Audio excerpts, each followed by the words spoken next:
కల్వకుంట్ల కవిత చుట్టూ బీఆర్ఎస్ రాజకీయం తిరుగుతోంది. భవిష్యత్తు సీఎం అని సోదమ్మల చేత జాతకం చెప్పించుకున్న కవిత ఆ తరువాత కార్యకర్తల జేజేల మధ్య నవ్వుతూ సంతోషం వ్యక్తం చేశారు.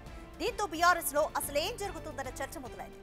అంతేకాదు కొత్త పార్టీ పెడుతుందని కొంతకాలంగా పెద్ద ఎత్తున ప్రచారం జరుగుతోంది.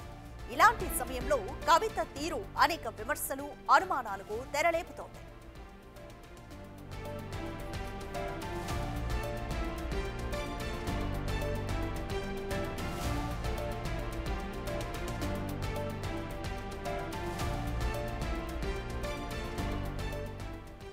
మేడే సందర్భంగా భౌగోళిక తెలంగాణ మాత్రమే వచ్చింది, అయితే సామాజిక తెలంగాణ రాలేదన్న కవిత వ్యాఖ్యలతో ఇప్పటికే దుమారం అయితే మొదలైంది.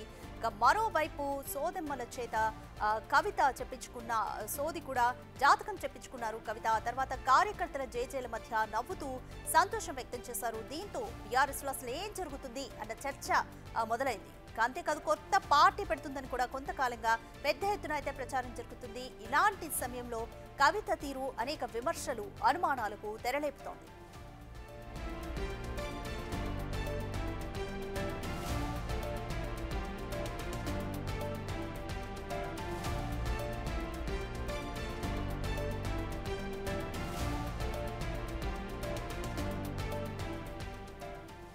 కల్వకుంట్ల కవిత చుట్టూ బీఆర్ఎస్ రాజకీయం తిరుగుతుంది. పార్టీకి నష్టం కలిగించే విధంగా కవిత తీరు ఉందంటూ ఒకవైపు విమర్శలు, 10 ఏళ్ల కాలంలో అసలు బీఆర్ఎస్ ప్రజలకు ఏం చేసిందంటూ విమర్శలు తలెత్తుతున్న నేపథ్యంలో భవిష్యత్ సీఎం మీరే అంటూ సోదెమ్మల చేత జాతకం చెప్పించుకున్న కవిత ఆ తర్వాత కార్యకర్తల మధ్య, వాళ్ళ జేజేల మధ్య నవ్వుతూ సంతోషం వ్యక్తం చేశారు. అసలు దీంతో బీఆర్ఎస్ లో ఏం జరుగుతుంది అన్న చర్చ మొదలైంది. అంతేకాదు కొంతకాలం నుంచి కవిత కొత్త పార్టీ పెట్టబోతున్నారంటూ కూడా పెద్ద ఎత్తున అయితే ప్రచారం జరుగుతుంది. అయితే ఇలాంటి సమయంలో ఇలా జాతకం చెప్పించుకోవడం కవిత తీరు పట్ల అనేక విమర్శలు, అనుమానాలకు తెరలేపుతుంది. సొంత పార్టీలో కూడా కొంత వ్యతిరేకత అయితే ఎదురవుతుంది.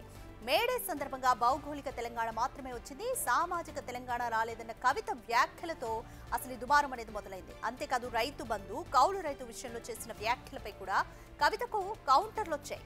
పూలే విగ్రహం ఏర్పాటు, బీసీ నినాదంపై కవితకు సెటైర్లు వేస్తున్నారు నెటిజన్లు. అయితే 10 ఏళ్ల పాలనలో మీరేం చేశారంటూ సోషల్ మీడియాలో పెద్ద ఎత్తున ప్రశ్నలు కూడా ఆమెకు ఎదురవుతున్నాయి. మరోవైపు కవిత తీరుతో పార్టీకి నష్టం జరిగేలా ఉందంటూ పెద్ద ఎత్తున పార్టీలో కూడా చర్చ అనేది మొదలైంది. నిన్న మీడియాతో చిట్చాట్లో కూడా కవిత హాట్ కామెంట్స్ చేశారు. తనను రెచ్చగొడితే ఇంకా గట్టిగా స్పందిస్తానని, తనపై దుష్ప్రచారం జరుగుతుందని ఎవరు చేయిస్తున్నారో కూడా తెలుసంటున్నారు కవిత. 6 ఏళ్లలో జైల్లో ఉన్నది సరిపోదా, ఇంకా తనను కష్టపెడతారా అంటూ ఒక సెంటిమెంట్ ను కూడా ఆమె సెంటిమెంటల్ గా మాట్లాడారు. తనను రెచ్చగొడితే ఇంకా గట్టిగా స్పందిస్తానని, తప్పుడు ప్రచారం పైన పార్టీ స్పందిస్తుందంటున్నారు కవిత.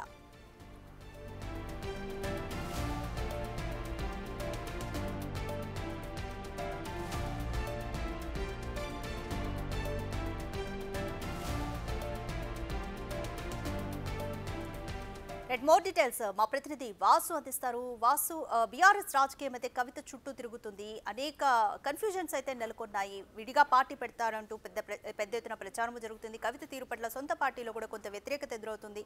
ఈ నేపథ్యంలోనే ఆమెపై తప్పుడు ప్రచారం చేస్తే పార్టీ స్పందిస్తుంది అంటూ కూడా పార్టీకి సపోర్ట్ గా మాట్లాడుతుంది. సో కవిత దారి ఎటు అనుకోవచ్చు?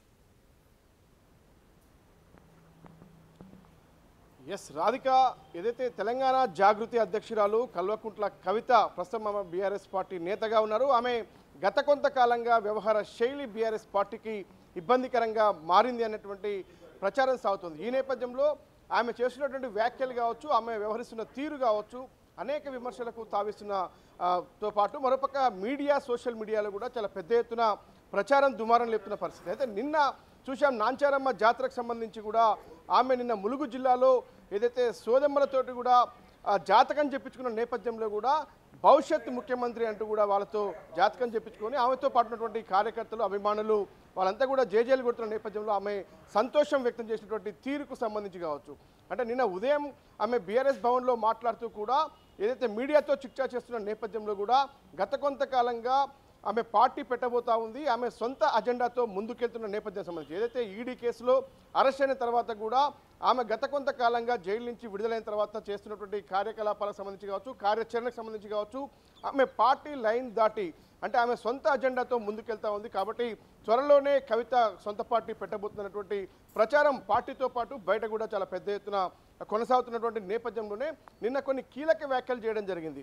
తన పైన కొంతమంది పన్నిగట్టుకొని దుష్ప్రచారం చేస్తూ ఉన్నారు. ఆ ప్రచారం చేస్తున్న వారెవరో తనకు తెలుసు, సమయం వచ్చినప్పుడు అది బయట పెడతాను, నా పైన జరుగుతున్నటువంటి దుష్ప్రచారానికి సంబంధించి కూడా పార్టీ స్పందిస్తుంది అని భావిస్తున్నాను. అంటే కవిత వ్యాఖ్యల్లో పార్టీకి ఆమెకు కొంత గ్యాప్ ఉన్నట్టుగా ఆమె మాట్లాడినటువంటి తీరు, అంటే తన పైన కుట్రలు చేస్తుంది ఎవరు, ప్రచారం చేస్తుంది ఎవరు అంటే ఖచ్చితంగా కూడా తనకు తెలుసు అన్న విషయాన్ని చెప్తూనే పార్టీ స్పందిస్తుంది అనేటువంటి వ్యాఖ్యలు ఆమె చేసిందంటే ఖచ్చితంగా కూడా అంటే పార్టీలో ఎవరు ఏ చిన్న మాట మాట్లాడినా, ఎవరిపైన విమర్శలు వచ్చినా, రీసెంట్గా హరీష్ రావుపై పెద్ద ఎత్తున కూడా సోషల్ మీడియాలో ప్రచారం సాగుతున్న నేపథ్యంలో కూడా పార్టీ నేతలందరూ కూడా స్పందించలేదు. కానీ కవిత పైన ఇంత పెద్ద ఎత్తున కూడా ప్రచారం సాగుతున్న నేపథ్యంలో కొత్త పార్టీ విషయంలో కావచ్చు, పార్టీ మారే అంశాలకు సంబంధించి కావచ్చు, పార్టీ వ్యతిరేకంగా పనిచేస్తున్న తీరుకు సంబంధించి కావచ్చు, కానీ ఎవరు కూడా స్పందించకపోవడాన్ని చూస్తూ ఉంటే అంటే పొమ్మన లేక పొగబెట్టారన్నటువంటి వాదన కూడా ప్రస్తుతం బీఆర్ఎస్ పార్టీలో కొనసాగుతూ ఉన్నటువంటి నేపథ్యం కనిపిస్తుంది. ఇక రీసెంట్గా మేడే సందర్భంగా కవిత మాట్లాడినటువంటి మాటలకు సంబంధించి కూడా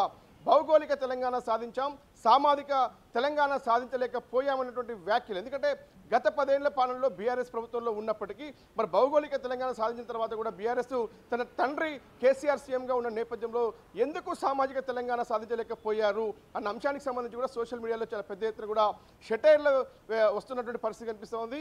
ఇక మరోపక్క ఆమె రీసెంట్గా కూడా అసెంబ్లీలో పూల విగ్రహాన్ని పెట్టాలి, బీసీ నినాదాన్ని ఎత్తుకొని కూడా ఆమె కొన్ని ఆందోళనలు చేస్తున్నటువంటి నేపథ్యంలో కూడా మరి 10 ఏళ్ల పాలనలో కేసీఆర్ ఎందుకు చేయలేకపోయారు ఆ పని అని కూడా విమర్శలు వ్యక్తమవుతా ఉన్నాయి. అనేక రకాలుగా ఆమె చేస్తున్నటువంటి వ్యాఖ్యలు కొంత బీఆర్ఎస్ పార్టీకే ఇబ్బందికరంగా మారాయి. రీసెంట్గా మరోపక్క ఆమె కౌలు రైతులకు సంబంధించినటువంటి న్యాయం చేయలేకపోయింది బీఆర్ఎస్ ప్రభుత్వం అన్న అంశానికి సంబంధించి కూడా గత 10 ఏళ్ల పాలనలో కూడా ఎకరానికి 10,000 రూపాయలు సంవత్సరం చొప్పున ఇస్తుంటే 10 ఎకరాలకు ₹1,00,000 ఇచ్చారు. కానీ కౌలు రైతులకు ఏం చేయలేకపోయామన్నటువంటి వ్యాఖ్యలు అవి కూడా కేసీఆర్కే విమర్శనాస్త్రాలుగా మారినటువంటి నేపథ్యం. కాబట్టి కవిత ద్వారా పార్టీకి నష్టం జరుగుతుందని పార్టీ వర్గాలు భావిస్తుంటే బయట మాత్రం ఆమెకు కొత్త పార్టీ పెట్టే యోచనలో ఉన్నట్టుగా తెలుస్తున్నట్టు అంటే పూర్తి స్థాయిలో కూడా బీఆర్ఎస్ రాజకీయంతో పాటు ఇతర రాజకీయ పార్టీలకు ఆమె అస్త్రంగా మారింది విమర్శలకు. మొత్తం మీదైతే కవిత రీసెంట్గా గత కొంతకాలంగా మీడియాతో పాటు సోషల్ మీడియాలో వైరల్గా మారినటువంటి పరిస్థితి.